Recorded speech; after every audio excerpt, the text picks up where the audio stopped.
Mes chères citoyennes et citoyens de Blaine County, tout d'abord, je tiens à remercier le KEPerico News qui s'est déplacé au gouvernement de Blaine County pour mon droit de réponse, étant donné que malheureusement, je n'ai reçu aucun contact des différentes parties prenantes qui attaquent le gouvernement de Blaine County depuis quelques jours concernant les histoires en cours, que ce soit en termes de sécurité ou autre. C'est pour cela que je profite de cette opportunité pour répondre d'une manière plus globale aux propos du gouvernement de Los Santos et également du Weekend News et plus spécialement de M. Spencer, ce grand défenseur autoproclamé de la vérité, qui malheureusement, en tant que média américain, préfère la soumission au rôle d'un journaliste indépendant.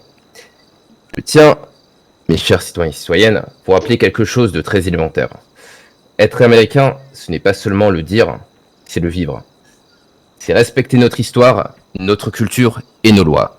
Et en ce qui concerne nos lois, malheureusement, comme vous avez pu le constater, vous avez pu voir diverses informations et variées qui proviennent d'allocutions officielles du gouvernement du Sud ou qui ont été transposées par un média de Los Santos, le Weekend News.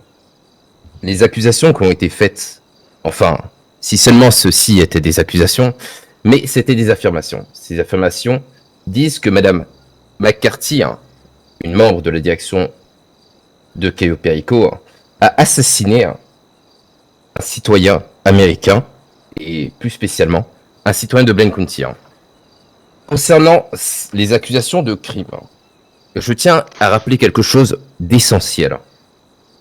Nous ne pouvons pas affirmer un crime capital. Un journaliste ou un gouvernement peut, en l'occurrence, émettre des accusations, mais ces dernières doivent être portées en justice. Je tiens à rappeler que la Constitution américaine, via le 5e et le 6e amendement, garantit la présomption d'innocence et un procès équitable. Et cette Constitution américaine s'applique aux citoyens américains, mais également aux personnes étrangères à notre pays.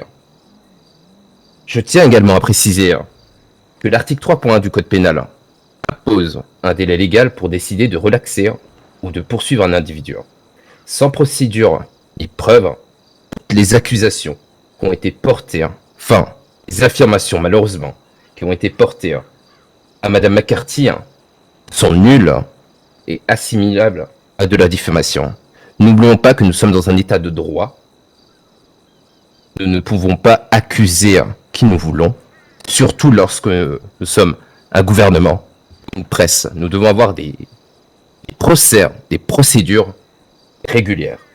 Monsieur Dagobert, lorsqu'il fait ses allocutions, certes, il n'est pas un prophète, sa vérité n'est pas absolue. Il y a une séparation des pouvoirs, respectons le pouvoir judiciaire. Mais on peut considérer que, vu son couvre-chef, c'est vrai, il n'est pas un prophète, mais plutôt un gourou à la tête du gouvernement de Los Santos. Je tiens également à rebondir sur quelque chose qui m'attriste, encore une fois, au vu du manque d'éléments et d'informations qui sont émises par un média qui est censé, entre guillemets, être sérieux, concernant les accusations d'ingérence financière au Nord. Elles sont bien évidemment, mesdames et messieurs, infondées. Et je profite de cette communication officielle pour vous dire que pour la première fois dans l'histoire de tout gouvernement confondu, j'ai décidé de saisir l'article 11.3 du Code pénal et demander au FIB d'auditer l'ensemble des comptes publics, contrôler les irrégularités et vérifier s'il y a eu une quelconque ingérence de ma part. Il faut savoir que le FIB a reçu déjà plusieurs jours l'ensemble des comptes de toutes les institutions de Blaine County. Nous verrons par cette institution qui représente l'élite et surtout l'impartialité la plus totale dans notre État, si le Weekend News avait raison d'affirmer, grâce à une voix de Dieu ou autre, ou je ne sais guère, car ça ne repose en rien, étant donné qu'ils n'ont accès à rien du tout, sur les éléments qu'ils affirment dans leur presse. Je tiens également à souligner que l'ensemble de cet audit des comptes publics sont bien évidemment à la disposition du BCSO et du SPD lorsque nous aurons les résultats. Également, je tiens à préciser quelque chose, c'est que par rapport à toutes les accusations qui ont été faites au sein du Weasel News, et en vertu du décret numéro 051023-1, si le monsieur Spencer l'a lu et est conscient de cela, parce qu'il provient de son gouvernement de Los Santos, j'aimerais que dans les prochains jours, les prochaines semaines, qu'il fournisse à ses citoyens, en vertu de ce décret, tous les éléments qu'il met dans sa presse, qu'il les justifie pour vérifier l'exactitude et bien évidemment les preuves apportées pour affirmer des choses et mentir ouvertement à toutes les personnes qui lisent ce journal. Mon rôle à l'heure actuelle, comme vous avez pu le voir, ce n'est pas de dire qui a raison ou qui a tort. Mon rôle, c'est de vous dire, nous sommes dans un état de droit, nous avons des règles à respecter, nous devons être transparents, et quiconque affirme des choses doit les prouver. Demain, je peux accuser n'importe qui, n'importe quel citoyen de choses. Dieu merci, nous sommes encore en démocratie, et la séparation des pouvoirs existe, donc faisons en sorte qu'elle perdure, et qu'elle se noie pas dans une tentative de désinformation de la part du gouvernement du Sud, ainsi que de sa presse de Los Santos. Je tiens également à vous préciser que nous soutenons pleinement l'État de Cayo Perico, que nous rétablissons ses privilèges diplomatiques et nous garantissons la sécurité de ses citoyens. Car il est très important de vous dire, mes chers citoyens et citoyennes, nous avons participé à tant de guerres, enterré tant de soldats, voir des familles perdre des personnes au combat. Le sang a trop coulé. Et je pense que toutes ces personnes qui ont pris les armes et ont participé à ces guerres, ils n'avaient qu'un objectif. Que nous les respectons et que nous faisons en sorte de faire perdurer cette paix. Car elles se sont battues uniquement pour cette raison-là et non pour une quelconque haine. Je tiens également, ainsi que le gouvernement de Blaine County, soutenir formellement le BCSO, injustement attaqué pour ses méthodes et ses actions par le gouvernement de Los Santos. Je tiens à dire que nous sommes fiers de ces hommes et de ces femmes qui luttent jour et nuit pour notre sécurité avec force et honneur. Je les invite également à collaborer avec l'ensemble des forces de l'ordre du Sud et j'insiste sur le fait qu'ils doivent poursuivre cette belle coopération qui a été mise en place depuis plusieurs mois et qui est exemplaire pour le bien et la sécurité de notre État. Le LSPD ainsi que le BSSO, pour l'amour de notre sécurité au niveau de l'État de San Andreas, continuez le beau travail que vous êtes en train de faire. Sachez que, citoyens et citoyennes, nous ne faisons pas des choix stratégiques. Nous faisons uniquement des choix justes qui sont en lien avec nos valeurs et nos convictions. Que Dieu bénisse les États-Unis d'Amérique et que Dieu bénisse l'État de San Andreas. Du coup, enchantée, je suis Madame Makati Louise.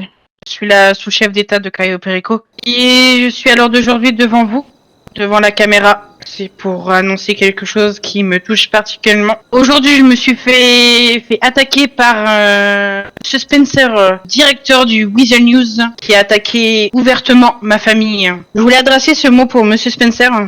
C'est une trahison totale qui blesse énormément. Vous pensez que tout ça va s'arrêter, alors que non. Oui, j'assume à l'heure d'aujourd'hui qu'il s'est passé devant le gouvernement du Sud.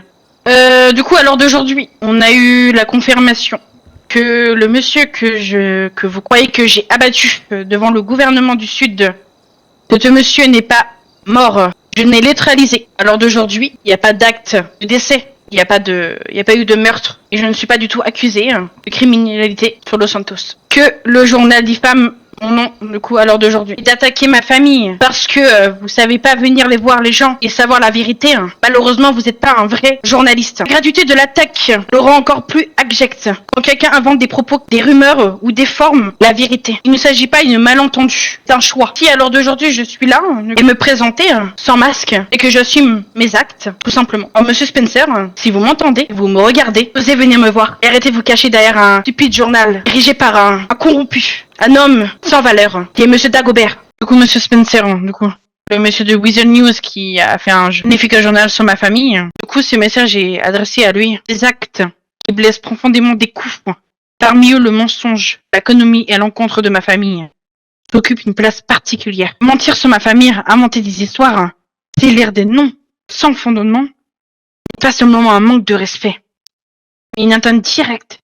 Ce qui n'est plus précieux est une famille. Ce n'est pas seulement un lien de sang, c'est un repère, un refuge, dans le monde où on est peu valissé. Alors pourquoi certains choisissent d'attaquer cela gratuitement sans raison valable?